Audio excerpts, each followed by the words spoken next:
Nairobi. I invite you to be part of something that truly matters. The Connected Africa Summit 2026, to be held in Nairobi from the 27th to 30th April 2026.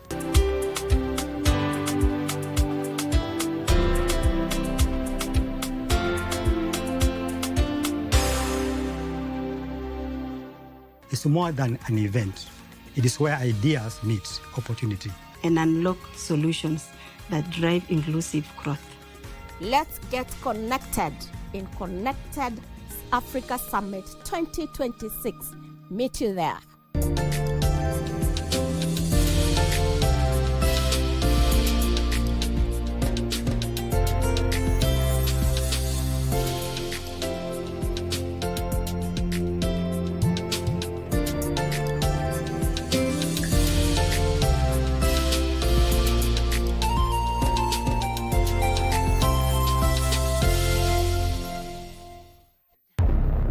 Welcome to Bongo Quiz.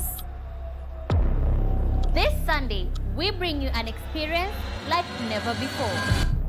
When knowledge meets pressure, two teams will battle it out to make their dreams come true. Your quick fire question starts now. Who helped Jesus carry the cross? Peter. Peter? Are you sure? And that is... Join me this Sunday at 7:30 p.m. on KBC. This is not just a game. This is Bongo Quiz.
Well, from Kisumu to Homa Bay, Siaya to Migori.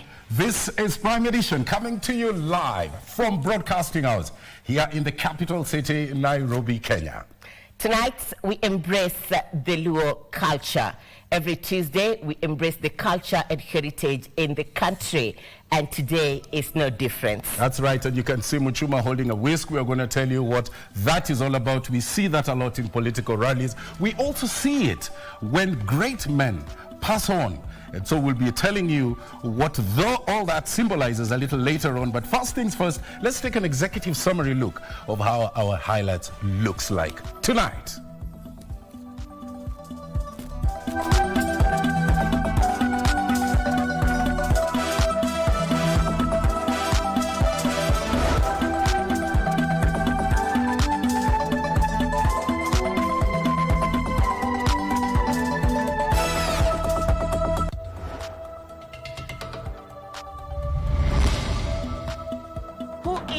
The next Supreme Court judge.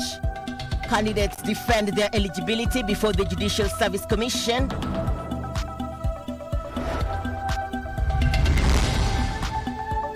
Did you enlist? Enhanced continuous voter registration comes to a close, but did IEBC meet the set targets? 56.2% hawana vifaa vinavyohitajika. Wengi walikuwa na madarasa, lakini vile vile hawakuwa na maabara ya sayansi, hawakuwa na maabara ya ICT, na vile vile hawakuwa na workshops ambazo zahitajika kufunza. Plus, CBE teething problems. Elimu Bora raises the alarm over serious gaps in the implementation of the new curriculum.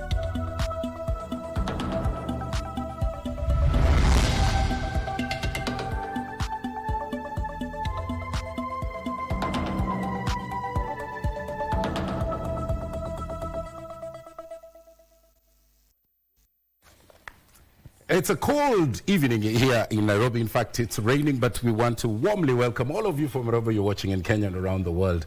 My name is Tom Mboya. I am Muchuma Odim. Our sign language expert tonight is Susan Tuku. Our socials at KBC Channel 1. Thank you for that. At KBC Digital on X, Facebook, and YouTube. Speak to us. Let us know what your thoughts are on some of the stories that we're going to cover for you tonight. Now, we begin with our top story. From the corridors of justice, Appellate Court Judge Kipchumba Katwa Kigen has defended his suitability as an apex court judge, stating that his past legal representation of President William Samoei Ruto at the International Criminal Court and in the 2022 presidential election position would not affect his independence on the bench. The interviews to find a replacement for the late Justice Mohammed Khadar Ibrahim also saw former Independent Policing Oversight Authority Chairperson Anwar Sheikh Makori and Justice Joseph Kiplagat Sergon boast of their wide experience in constitutional, legal, and institutional leadership. Our reporter Ruth Wamboi, who normally covers the court stories, is the one who opens our story tonight with that interview process. Tuesday, and former IPOA chair Anwar Sheikh Makori was the first candidate to appear before the JSC selection panel for scrutiny. She was tasked to explain instances when the Supreme Court will act at the first appellate court. If you were to identify any three significant challenges currently facing the Supreme Court of Kenya as an institution, what would they be, and what role would you play in addressing those challenges? The constitutional safeguards, because I've worked in the space of human rights. I would want to see the values in Article 10, equality, equity, most of strong believer of devolution, being enforced. When Court of Appeal Judge Katwa Kigen appeared before the panel, Commissioner Fatuma Shichale probed his close tie with President William Ruto. Well, I can't say it is ill-informed. I can understand the concerns, but I just want to give the assurance that I would be fair and I would only deal with facts and the law. Appearing uneasy with the line of questioning, Kigen argued that focusing on a single past client will be unfair and disadvantage him compared to other judicial candidates. There are provisions for how that can be handled, including recusal, and I'm aware that some presidential petitions have been done with less than the totality of the 7 Supreme Court judges. And the Supreme Court's workload is not focused or limited to only presidential petition. Completing today's pack of interviews, Justice Joseph Sergon was asked the value he will bring to the 7-judge bench. I bring with me more than 32 years in progressive legal and judicial experience. Justice Francis Tuyota and Justice Mohamed Wasame will appear before the Justice Mother Koome-led team on Wednesday in the quest to fill the vacancy caused by Justice Mohamed Ibrahim's death in December 2025. With the Skok judges' interviews kicking off on Tuesday, the impartiality test question emerged widely, with many Kenyans being skeptical of their judicial independence should there be a presidential election petition in 2027. Reporting from Milimani Ceremonial Hall, I'm Ruth Wamboi. Well, from the Supreme Court of Kenya judges vetting, let's now move on to another item. It was a last-minute rush, especially by new voters, to acquire their voter's card as the 30-day enhanced continuous voter registration exercise ended on Tuesday. Now, even as a section of Kenyans said that an extension of registration would not help the electoral body, that it would instead avert a problem, otherwise citing that the high cost of the exercise was an issue to reflect on. Katichana Masha compiled this report. The last day of the enhanced voter registration exercise saw a last-minute rush at a few centers in Kiambu County. Among them were new entrants in the voters register, Mike Kitui and Anne Jerry. For them, this is a golden opportunity for the youth to exercising their civic duty and shape the country's leadership. Tumekuja hapa Kiambu, watu wametokezea kwa wingi, watu wako kadi, na tunaomba maeneo mengine pia Kenya watu waendelee kuwa kadi. Nasikia poa nikichukua kula leo because it's my first time taking kula. According to the Registrar of Voters in Kiambu County, Beatrice Muli, 10,000 new voters have been registered, slightly surpassing the targeted 9,300 voters. Because we had a target of registering new voters, 9,992. That was our target. And I'm glad that we have managed by yesterday, which is 27th of April, we were able to register 10,434 voters.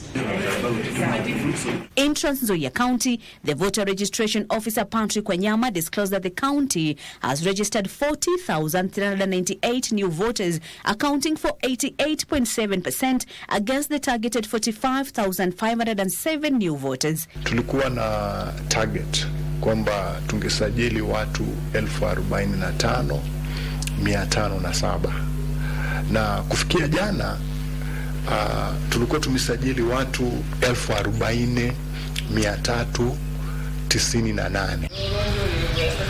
In Kisii County, a total of 50,400 new voters have been registered, accounting for 70% of the targeted 72,000. Local leaders claim the figure could be higher if the deadline was extended. I am asking the government to consider increasing the number of days to allow our people to register.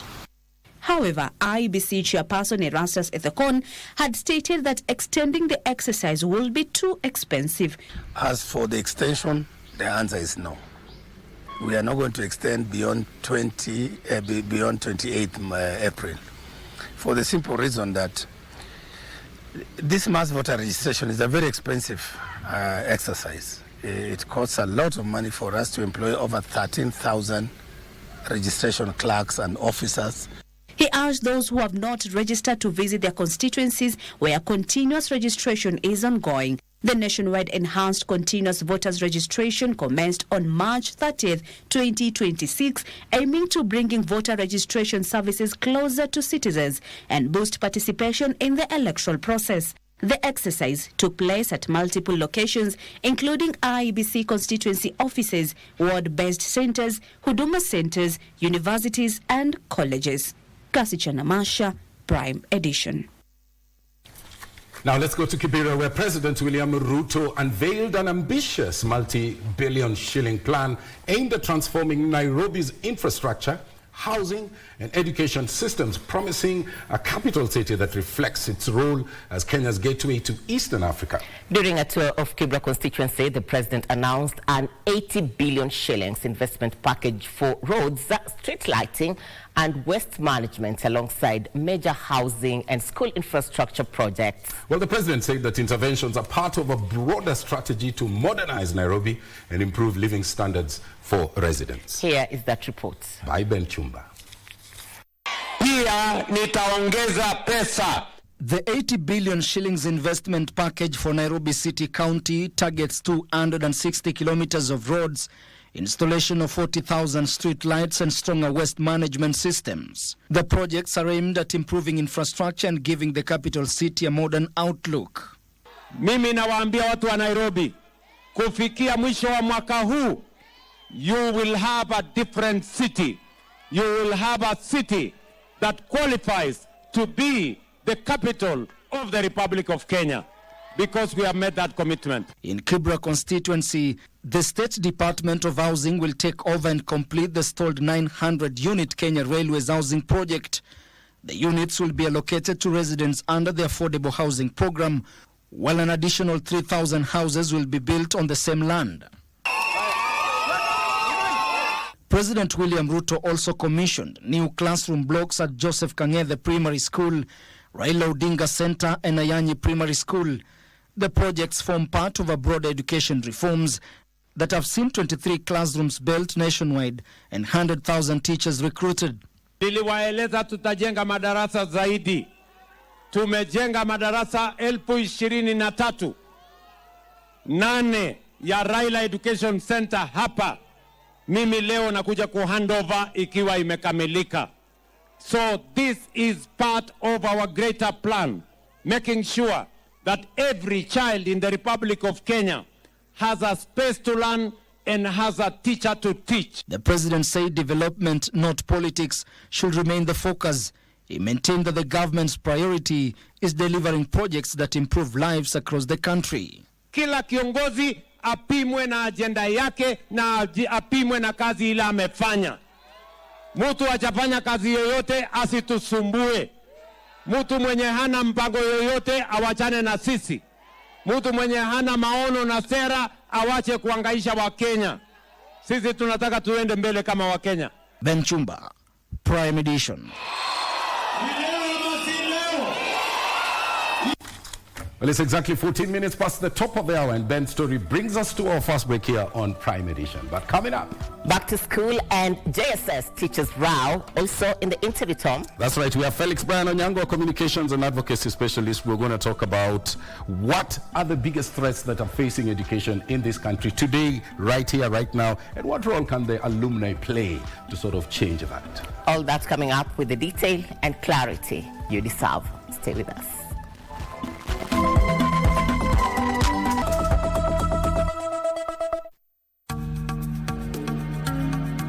Hello and welcome to Nairobi. I invite you to be part of something that truly matters.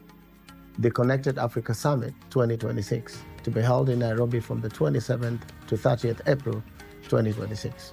This is a very important unifying platform for the continent to bring leadership in technology, policymakers, professionals to have conversations on issues that affect the continent.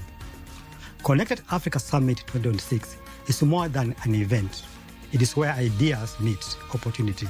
Together, we will explore emerging technologies, deepen collaboration, and unlock solutions that drive inclusive growth.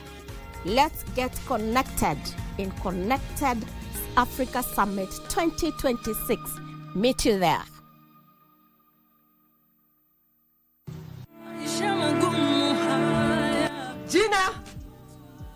Jina! Haki watoto wa siku hizi wakiwa nasumbua. Usikose kuona Gundu KBC Channel 1 every Tuesday, Wednesday and Thursday. Ujionee hivi vituko vya watoto wa siku hizi wanaosumbua wazazi na mengine mengi. Keep it Gundu. Jina! Wananiita Gundu wakita.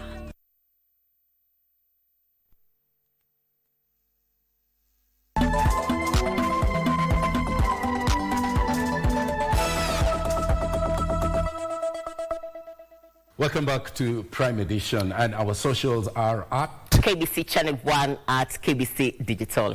So we're going to swing on to the next story, and that is the story on CBE implementation. The Elimu Bora Working Group has expressed concerns over the rollout of grade 10 under the competency-based education. Now, the group has cautioned that the deepening education crisis, coupled with the glaring gaps in infrastructure, teacher readiness and learning resources, could lock out thousands of learners, particularly those from poor backgrounds. Here is that report. The government has been told it simply can't bury its head in the sand and wish away the teething problems currently facing the implementation of the competency-based education. The Elimu Bora Working Group, in its assessment of the curriculum, says grade 10 learners are facing numerous challenges ranging from teacher unpreparedness to poor infrastructure. Katika shule asilimia 56.2% hawana vifaa vinavyohitajika. Wengi walikuwa na madarasa, lakini vile vile hawakuwa na maabara ya sayansi, hawakuwa na maabara ya ICT, na vile vile hawakuwa na workshops ambazo zahitajika kufunza. Pia vile vile miundo misingi ya michezo haipo. Further, the survey points to the unavailability of essential material in C3 and C4 category schools, leaving learners from low-income families bearing the brunt. I think it's clear that from this survey that C1 and C2 schools appear advantaged in terms of infrastructure. There should be an affirmative funding to these schools to ensure that within a span of 3 to 5 years, these schools, we have narrowed the infrastructure gap. Funding gaps are also emerging as a major concern, with more than half of schools terming government capitation as inadequate and often delayed. There are some schools that actually said they did not receive the grade 10 capitation. But according to the government and their records, they are pointing out that those capitation were transferred. The education lobby is calling for urgent government intervention to avert what they term critical teacher gaps, threatening effective learning in senior schools. Joseph Ohungu for Prime Edition. Let's now take you to Parliament. Senators have vowed to push for 450 billion shillings to be allocated to counties in the 2026-2027 financial year. While debating the Division of Revenue Bill 2026, senators opposed proposals by the National Assembly that allocated 420 billion, saying that 5 billion increment is insignificant given the proposed national budget. The debate, however, came after protest over the consideration of the bill, which senators had initially boycotted over the ongoing tiff between governors and the Senate Watchdog Committee. Here's that report. The Senate was on Tuesday split over whether to fight for counties or maintain their grievance with governors. The move by Senate leadership to reintroduce the Division of Revenue Bill 2026 was met with opposition, leading to the ejection of Migori Senator Eddie Okech. That the same prominence with which the COG put this matter out there, if they have agreed, for instance, the majority leader is reporting that they are going to take back the things that they have said, they should have done it in the same manner. That would be the expectation. In fact, if the members of this House would have seen the COG issuing a statement in the manner in which they issued the initial one, we would not be in this quagmire. We are not going to progress as a House when we take a decision on a reputation of this House and move this House in a proper manner, Mr. Speaker. I want to beg, Mr. Speaker, that you cannot explain to us while moving the bill. We cannot take it. That's disrespect to me. Senate, the explanation has been given. Order. Senator Eddie, leave the chamber immediately. Senator Eddie, leave the chamber. After holding consultations in camera, the Senate went on to debate the contentious bill, with lawmakers pushing for allocation of 450 billion shillings to counties, up from 420 billion shillings proposed by the National Assembly. The proposal by the bill that was passed by the National Assembly proposes only to add about 5 billion shilling from 415 to 420, which is not even adequate. Who takes care, who babysits, who protects devolution? I thought it should be Senate. But from the argument, it looks like National Assembly are more concerned about money that is taken to counties as opposed to the money that is given to national government. If we are going to go for another additional 5 billion, as usual, to come to 425, we shall have failed the family of devolution. We need 450 and above. Meanwhile, lawmakers are calling for thorough investigation into the killing of 7 people in Sekuru, Kitui County.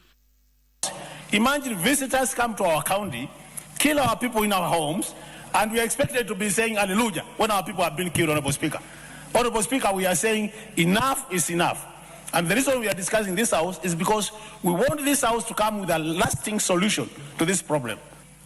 And the internal security must treat the issue of security to all Kenyans, not only to those who were attacked on Saturday, but to all Kenyans as a priority, Mr. Speaker.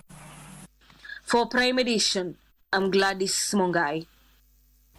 An update now on that JSS teachers row. A section of junior secondary school intern teachers in the counties are threatening to stay away from classrooms until government hires them on permanent and also pensionable terms. The teachers say their current contractual terms are untenable. Here is that report as compiled by Eden Ibrahim.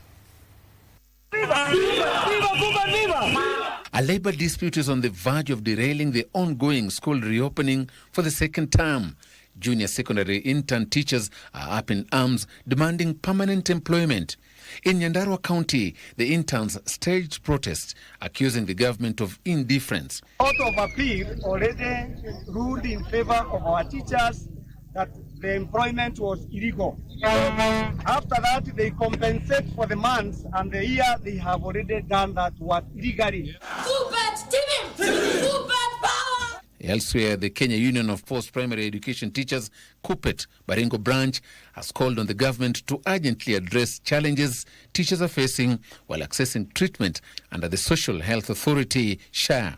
If proper communication is not made on all the aspects of our comprehensive cover, then we are downing our tools and we go to the street. In Kisii County, the teachers under the umbrella of Kenya Union of Post-Primary Education Teachers accuse the government of contravening court directives on the internship system. We appeal to the government so that you can confirm and employ all the interns teachers. KUPPET Kisii branch chairman Dennis Manasseh and Secretary General Lebel Kinyanchui also termed the Social Health Authority's capped medical coverage as oppressive and inadequate. Limited coverage of ailment, limited facilities, among other challenges of SHA, teachers demand a better alternative health cover. We want, before they make any statement, let it be captured, because the hospitals are using whatever is in the system to treat our teachers. The teachers are threatening to withdraw their services until the government addresses their concerns over job security and equitable benefits for all educators.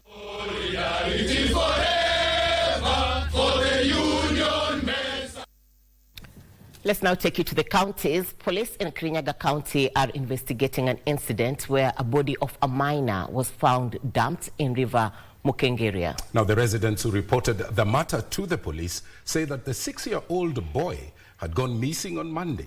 Elsewhere, residents of Onto Beto Village, Igembe North Sub-County in Meru County have hailed the government for restoring calm in the area following the death of a boda-boda operator last week. Now, Timothy Kipnusu with the stories making headlines in the counties. On Tuesday, residents of Ndugi Village in Beti sub-location Kirinyaga Central woke up to the discovery of a body of a 6-year-old boy who had gone missing on Monday. Tukateremka huko chini, lakini wakati wa kutoka tukinya pande hii tumeona viatu bare, tukiangalia pande nyingine tukamwona mtuko hapo. Kwa hivyo tungeomba serikali ya President William Ruto, tunaomba security purpose kwa hii area, sababu kuna wakati tulikuwa tunasikia kuna watu wanatupwa kwa mto wakati saindi kama Moya, lakini sasa hata huku kwetu kumetokea hiyo kumetokea hiyo kwa watoto kupotea na mpaka watu. Detectives from Kirinyaga Central have since launched investigations into the mysterious death of the minor. Serikali iingilie kati, atisi ionekane haki yake. Na sisi kama wazazi, watoto wetu wanaenda asubuhi na mapema kuelekea shule. Tungeomba atisi waandijasi hii masaa, watoto hayo atisi wakienda masaa mazuri. Mimi ningetaka kuomba serikali pamoja na watu wote haki ya huyu mtoto ipatikane. Juu mimi tangu nizaliwe sijawahi ona kitu kama hii kwa hii area. Elsewhere in Meru County, the Ministry of Interior has upgraded Doleli Police Post into a fully recognized police station. Alongside this upgrade, a new officer commanding station has been deployed to strengthen security operations in the area. Sijakuja hapa kama adui yenu ama mkiniona mnatoroka. Ukiniona unisalimie, hata mimi nakusalimia. The move comes just a few days after a boda-boda operator was shot dead in Antobeto Village in Gembe North Sub-County. Vijana wangu hawajajua the way forward, kama kwamba huyo kijana atapata haki ama vijana wako ndani. Kama ndio washukiwa, wachunguzwe, serikali kwa sababu iko na mkono mrefu ili iweze kujua hatima na ndoto ya mtoto wetu kama imepatikana ama itapatikana. Iko kitendo ilifanyika last week ambayo ilifanya nianze kuuliza maswali kwa sababu ilifanyika na nyinyi badala mkuje kwetu mkaenda mbali. Mkafanya vituko, hata nasikia mmeenda mmejaribu kuchoma ambayo saa zingine unaambiwa usishike sheria mkononi. And parents with children with autism have urged the government to strengthen access to healthcare, education and essential support, citing them as a major challenge to caregiving. Some challenges I majorly face are parents who have already succumbed to the stereotypes of the society. They're trying to remove it from their perspective and convince them otherwise, so the child can also have a normal life like others. They require different support, so we brought all the professionals together, and we will be providing them with verified professionals who can support them and walk them through the journey. And the moment you cannot have a language, then you're like declared dumb something. So really, we should reach a place whereby speech therapy becomes part of education rather than a health concern. A report by the Autism Society of Kenya estimates that 1 in every 25 children has autism. Timothy Kipnusu for Prime Edition.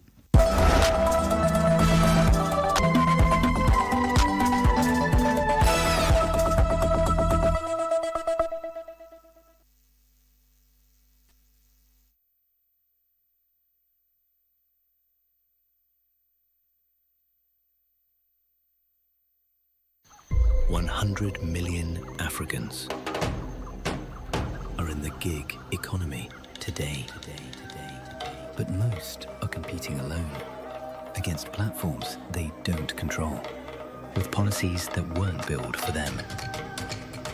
For 15 years, edition by edition, Connected Africa became more than a summit, where policy, innovation, scale, and partnership meet. Where startups met investors and scaled across borders.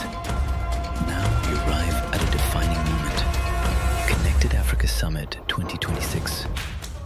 Uniting Africa's innovation for an inclusive digital market. Not just a slogan, a statement of intent. Because innovation without inclusion is incomplete. And growth without unity is unsustainable. For policymakers designing frameworks for 1 billion Africans. For startups ready to scale beyond their borders. For investors hunting Africa's next breakthrough. For anyone who believes Africa's digital future should be shaped by Africans. This isn't networking. This is nation building. One connection at a time. Connected Africa Summit 2026, 27th to 30th April, Nairobi.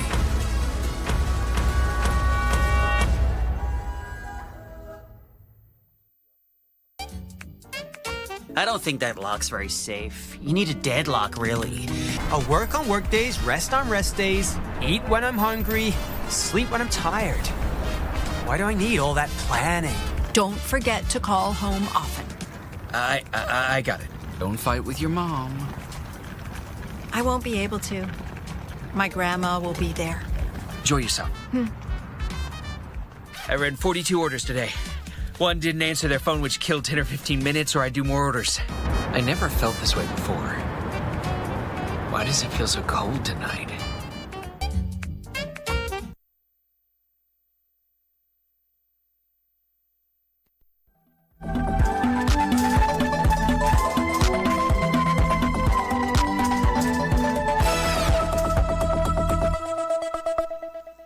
Welcome back to Prime Edition, coming to you live from Broadcasting House. Live in studio, we have Felix Brian Onyango, who is a communications and advocacy specialist. We want to just touch a little bit on the state of education, CBC, alumni questions, and all that. I want to thank you for finding time to come and be with us.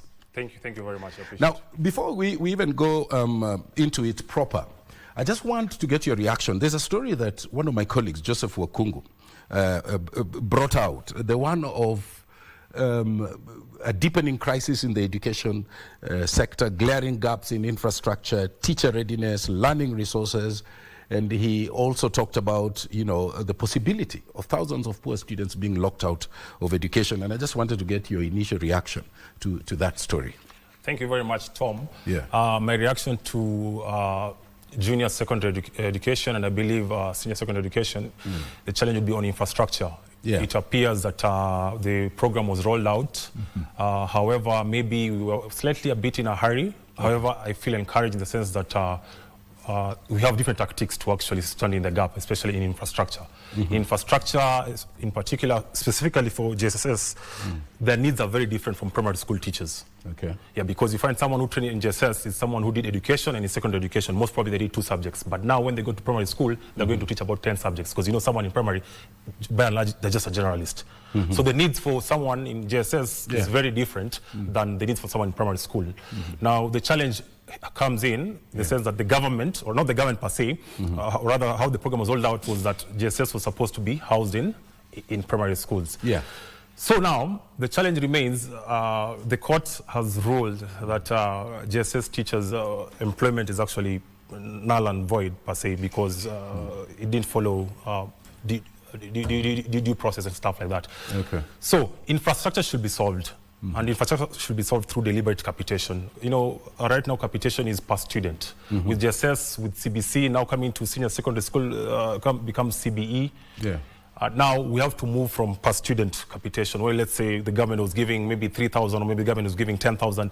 Now we have to move to pathways. Okay. We have STEM pathways, we have arts pathways, we have social sciences. If we don't do that, people from poor background will definitely not make it to schools like Maseno schools, schools like Starry Boys, schools like Alliance, who have these resources. Okay. Because and I know we'll talk a little bit more about that. But with all fairness, if you look at what government has done, they've invested very heavily, especially in CBC. We have seen the rollout of new classrooms. We had seen teacher retooling taking place. In fact, there was even the Elimu TV digital lessons that was brought on board by the government. But again, you know, you still see parents saying, you know, resources inadequate, they need more and more. So from an advocacy position, what are you seeing in terms of advising how to reconcile those two positions, where government is doing what it can, but the parents are saying, hold on, we still feel that there's much, much more that can be done? First and foremost, I believe Chapter 4 of the Kenyan Constitution is a Bill of Rights, and I believe amongst the Bill of Rights is the right to education and provide equitable opportunities for everyone. So from an advocacy perspective, definitely having strategic litigation, especially towards institution of governance, it creates a precedent. And if it creates a precedent nationally, it also creates a precedent at a global perspective and at a regional perspective. When you say litigation, what do you mean? When I mean strategic litigation, let's say, for example, there's some facilities in your school. Sorry, where do you come from? Where? My home? Where I went to school? Yeah, where you went to school. I went to school here in Nairobi. Oh, you went here in Nairobi? Yeah. Let's say, hypothetically speaking, let's say Nairobi school has facilities. Yeah. They have school buses. They have sanatoriums. They have swimming pools. Now, why should Nairobi Primary, quote unquote, if it's a government school, have these resources, and while a school like St. Paul's Zombo in Migori County doesn't have? Are they any less public students? No. But now you see, if you put strategic litigation, which now pressurizes the concerned authorities, it's easier now to leverage the playing ground. Another way to actually solve it is through research. By engaging evidence-based advocacy. We have enough research education institutions like Women Education Research for Kenya. Yeah. Now, most of the things that the research around policy gaps affecting teachers, affecting students, so that by the time now we have stakeholder forums, the government is informed and the government has pool of data to actually make informed decisions on. Okay. Yes. All right. Earlier on, there was even a story that, talked about intern teachers threatening to stay away from classrooms. And they had given a conditionality that they must be hired on permanent and pensionable. Again, I just want to understand from your position as a COM expert, as an advocacy person, what do you see could help in breaking those kind of dreadlocks? Because we are seeing a lot of threats of going to the streets, protesting this, protesting that. Thank you very much, Tom. There's something known as law in action, and then there's something known as law in books. The court ruled that the employment of the intern teachers was not constitutional.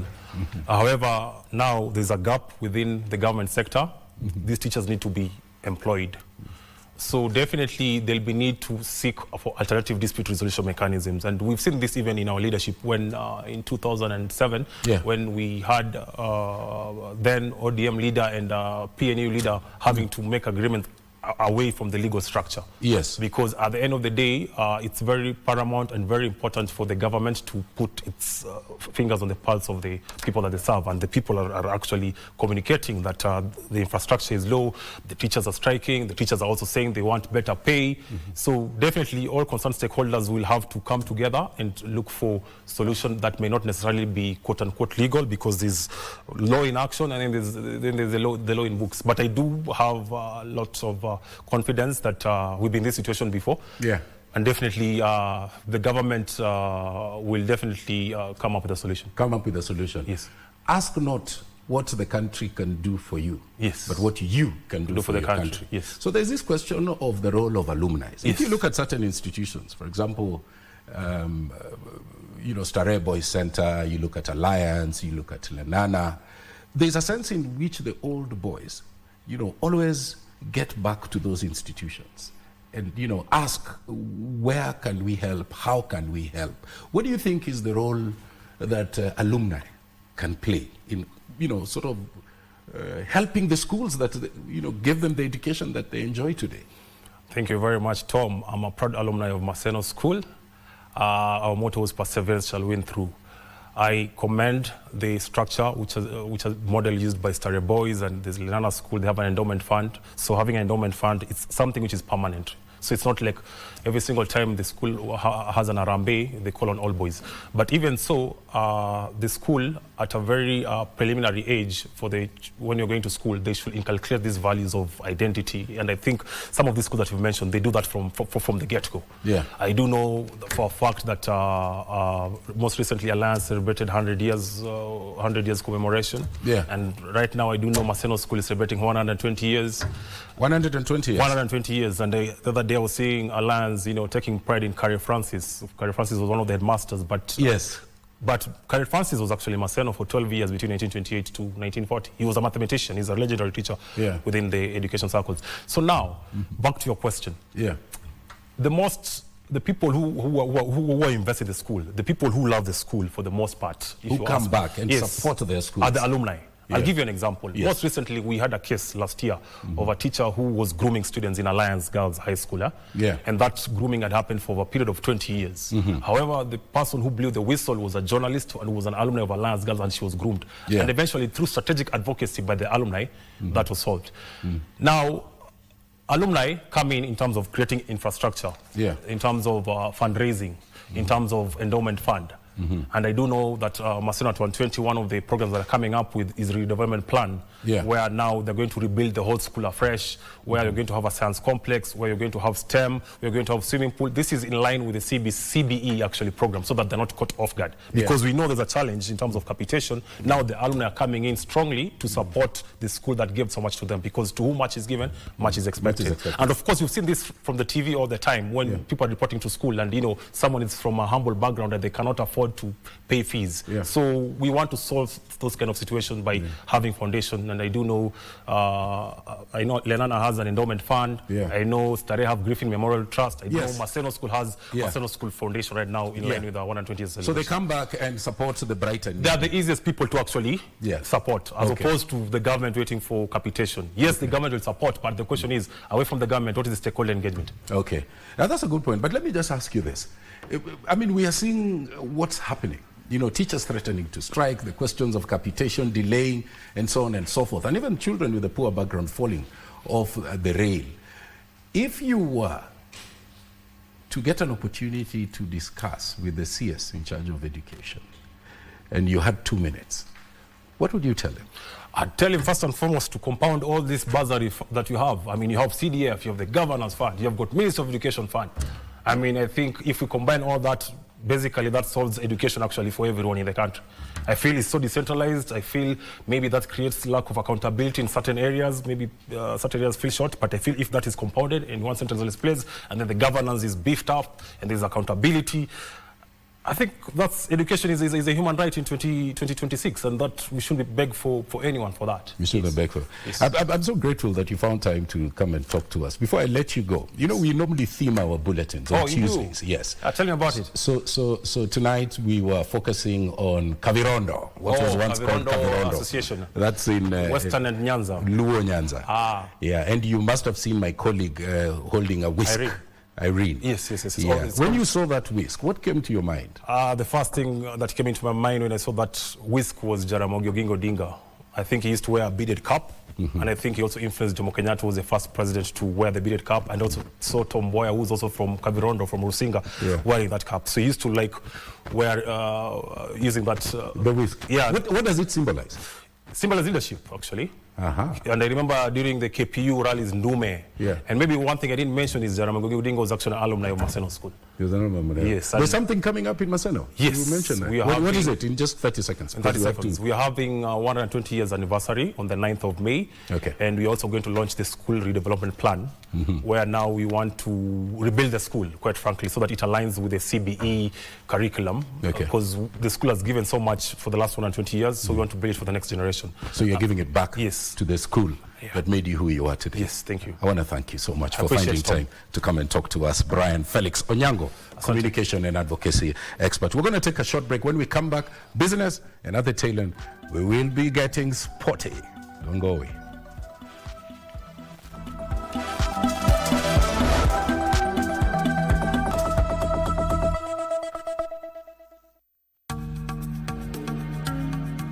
Hello and welcome to Nairobi.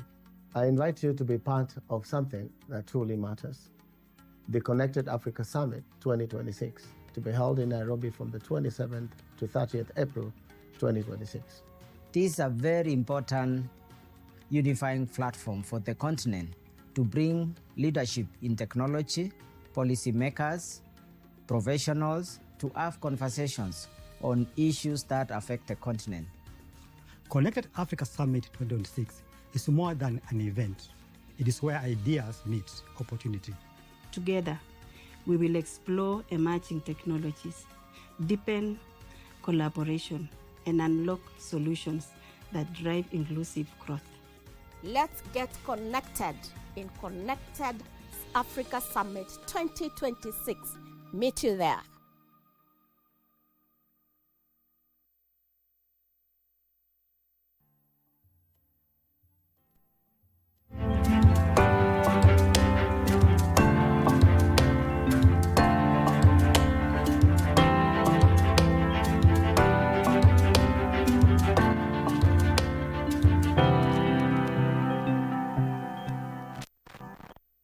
Thank you for staying with us. Time for business. Kenya is advocating for urgent continental cooperation to build a single inclusive digital market for Africa. Deputy President Professor Kithure Kindiki says Africa is ready to move beyond dialogue and pilot projects into full implementation of a shared digital future. Here is Regina Manyara with the details. The official opening of the 15th edition of the Connected Africa Summit, where government officials and private sector players are deliberating on, among other issues, the continent's fragmented progress in digitization, connectivity and innovation that is slowing adoption of tech solutions. The use cases are there, the actual platforms are there. You need to remove the friction. And also there needs to be a lot of work. It is a recognition that the next phase of Africa's digital journey is not about isolated successes, but about resilience and sovereignty. Professor Kindiki says the next phase of growth requires policy alignment, interoperable systems, trusted cross-border payments, secure data flows, and stronger support for startups to scale across the continent. Through the East African community, there are ongoing efforts to harmonize cross-border data flow frameworks and build common standards for cross-border payments.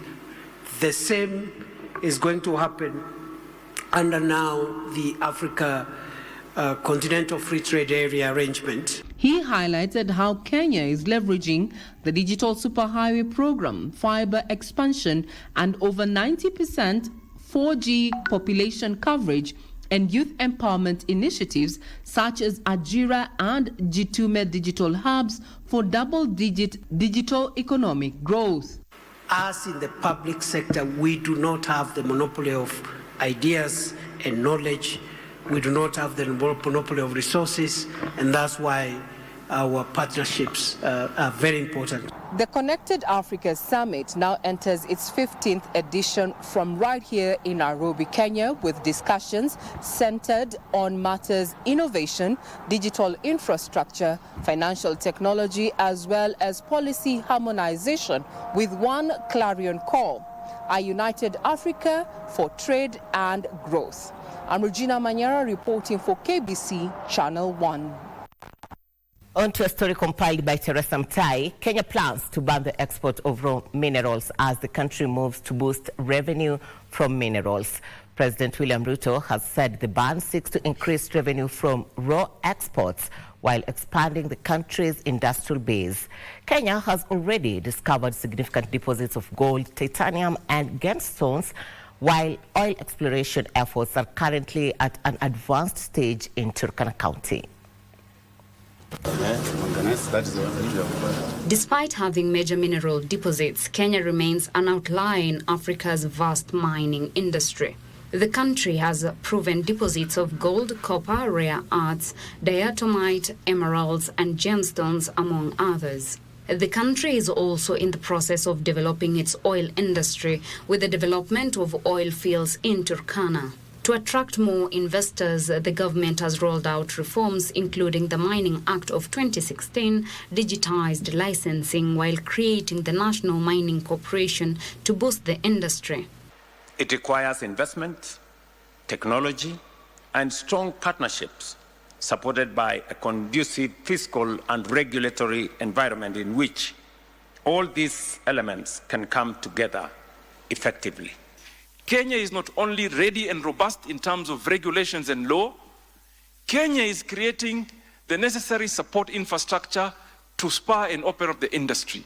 Addressing delegates at the Kenya Mining Investment Conference, President William Ruto said Kenya has historically gained little value from mineral exports due to a lack of processing capacity.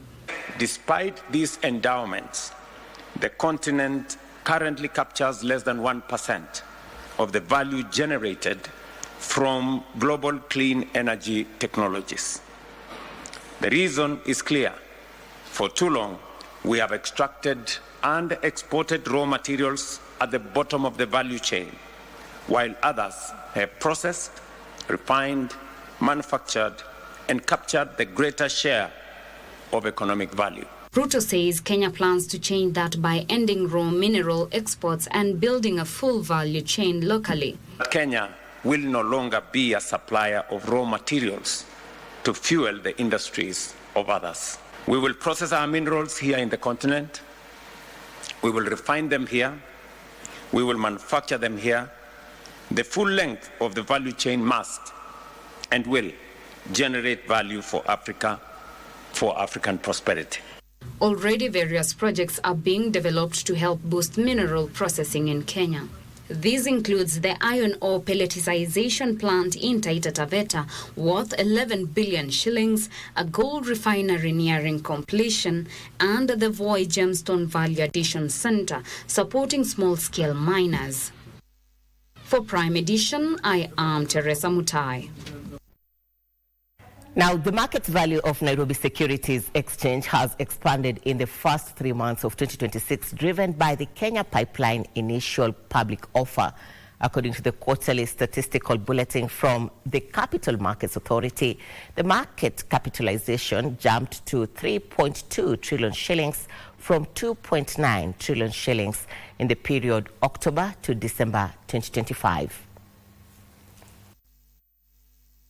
The market's upward trajectory is reflected across major stock indices.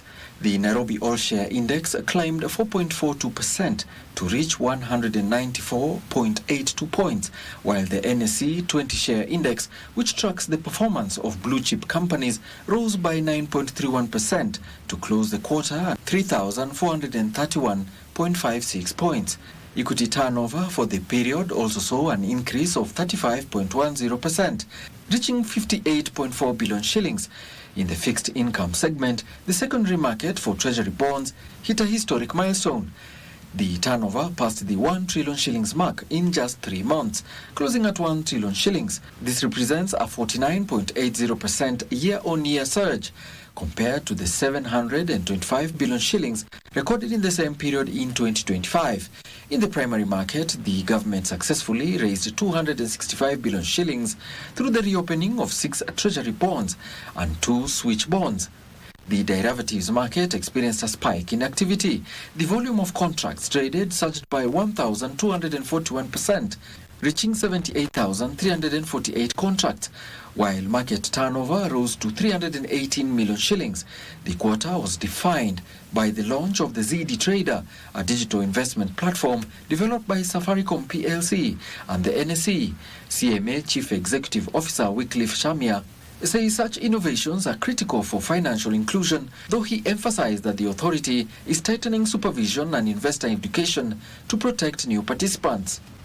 The report further highlighted that Kenya's economy grew by 4.9% in the third quarter of 2025, supported by rebounds in the construction and mining sectors. However, the country's total public debt stood at 12 trillion shillings as of December 2025, with domestic debt accounting for 6.84 trillion shillings. Alanauko, Prime Edition.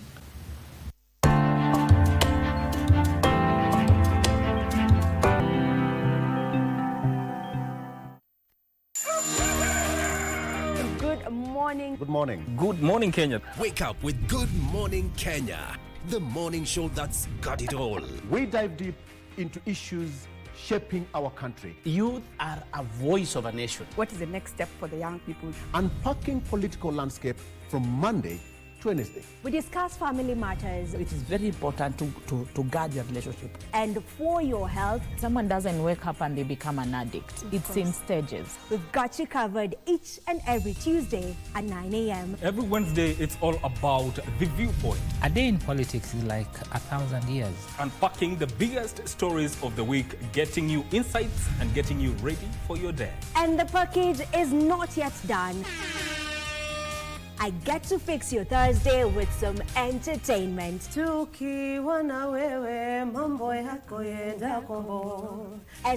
Thursday, it is. Good morning, Kenya. We shape your day. Good Morning Kenya, every weekday morning on KBC Channel 1.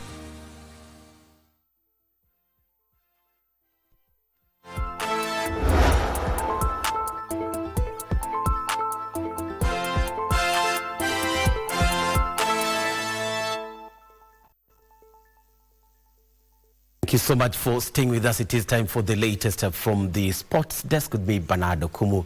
Now, Sports Cabinet Secretary Salim Mboya says that the Minister of Sports will not interfere with the ongoing issues at Football Kenya Federation and will wait for FIFA's direction on the matter that has since seen President Hussein Mohamed asked to step aside from his role as the FKF president. Hussein was asked to step aside until the completion of the investigations into the alleged theft of 42 million shillings from the 2024 Africa Nations Championship account. The FKF National Executive Committee voted in favor of the removal of Hussein Mohamed from his role as President of Football Kenya Federation for alleged misappropriation of funds at the Federation. But CS Mvurya says the ministry will only follow the directives handed to them by World Governing Body FIFA. We have issues in the Federation. It's like we are going to be having two factions. But what I want to tell you is that as a ministry, we don't have anything official on our table. We've been following through your reports in the media, and we are happy that FIFA has already written to get communication from the Federation, and we are also looking forward to the decision of FIFA. Once they receive these documents, they will give the way forward. Officers from the Ethics and Anti-Corruption Commission today visited the FKF offices as part of ongoing inquiries into the alleged Chan insurance matter, with the Federation reiterating its commitment in fully supporting the investigation. Mohammed welcomed the involvement of EACC, saying that he is committed to upholding the highest standards of integrity and transparency, and that he is confident that the facts will come to light through a fair and thorough process. While asking the President to step aside on Friday last week, the National Executive Committee appointed Deputy President MacDonald Mariga to take over the responsibilities of FKF President in an acting capacity until completion of the investigations.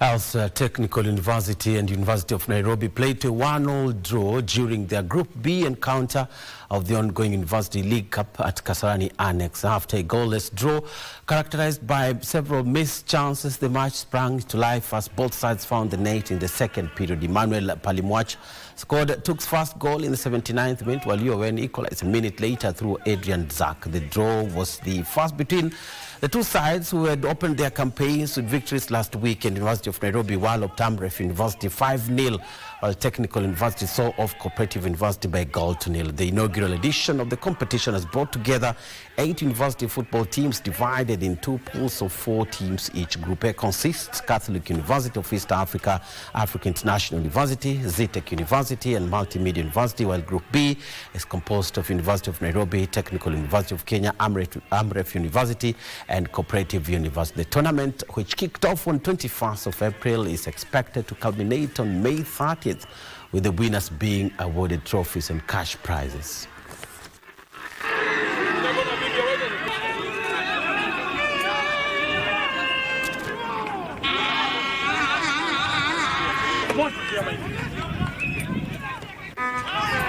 Nice one. Thank you.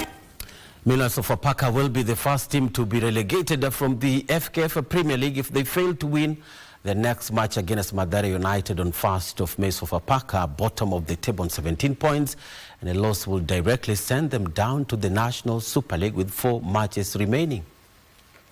Kuitumia Edward Omondi Otieno, nafasi hapa ametishia Omondi.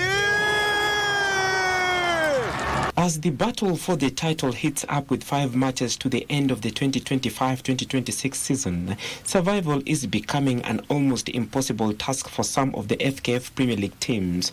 Sofapaka, who won the title on their debut season in the top flight in 2009, look more likely to start their journey of climbing all over again as they continue to edge closer and closer to the drop.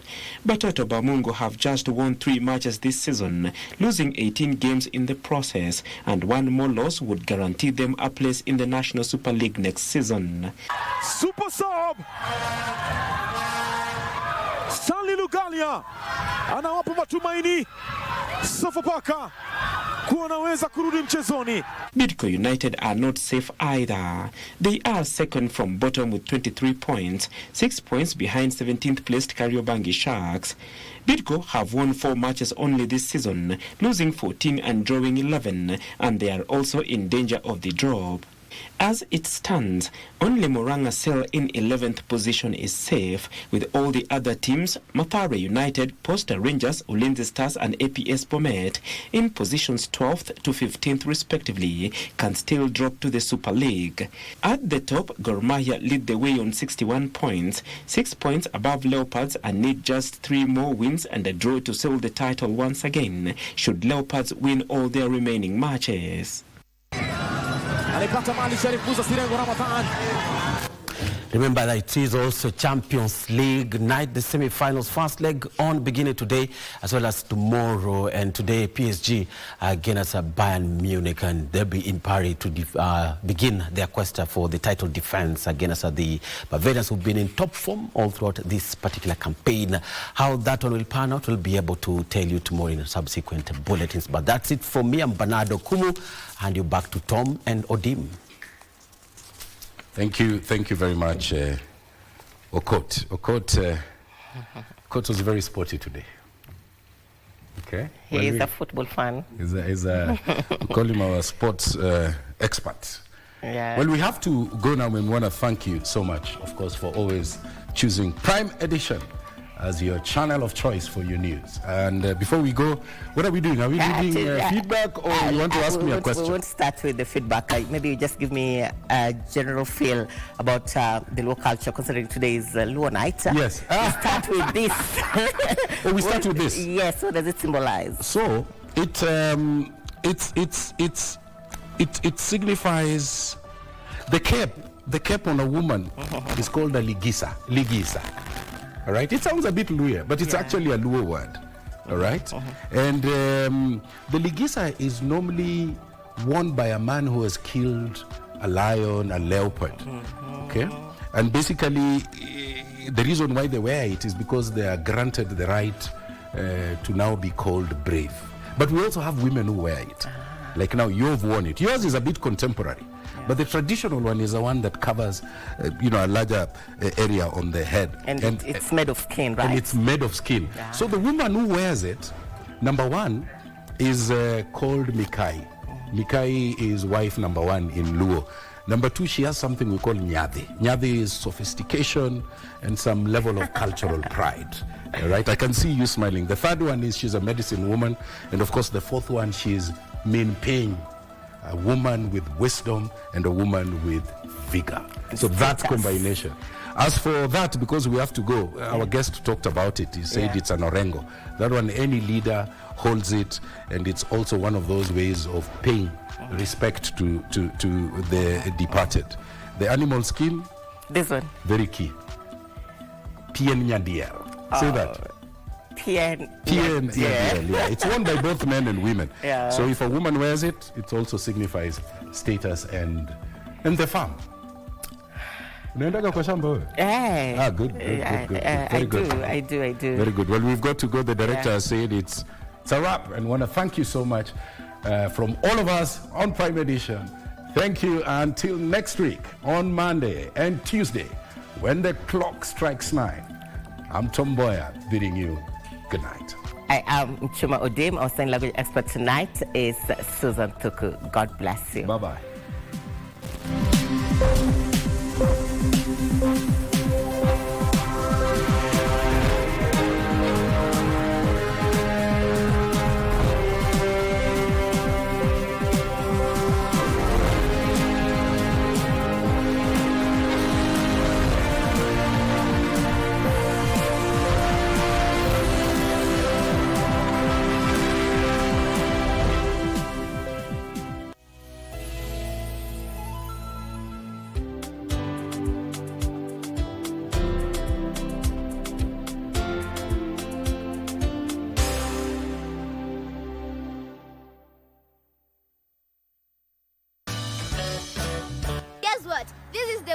We share our talents, create amazing art, cook up yummy food, tell magical stories, sing, dance, and have lots of fun. We decided, let me join Taekwondo because I've seen many people using those skills for self-defense. Kazi zetu tukipewa, twasimamia wenyewe.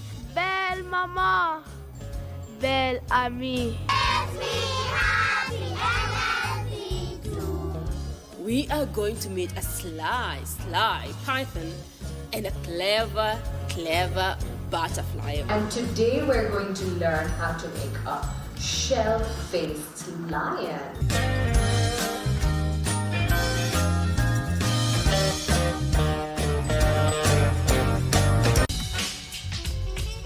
Making declarations and proclamations over your children, and you did that while they were in the womb. So what is it like now that he's grown? He's an amazing prophet, teacher, writer, watching the fruit of those prayers in your sons. If we knew we didn't have money for food for tomorrow, we would fast and pray someone would share a meal with us.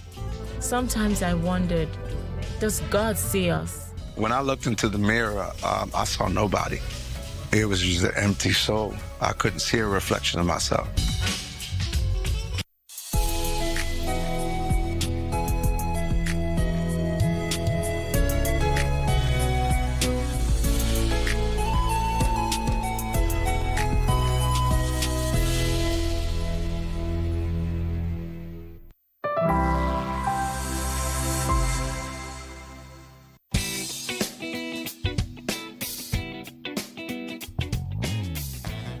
Born 250 years ago, Jane Austen still guides us in matters of love.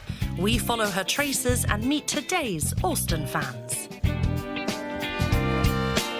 We also visit the artist who creates these ceramic monsters. And we introduce you to the Elon Musk of the Middle Ages, Jakob Fugger.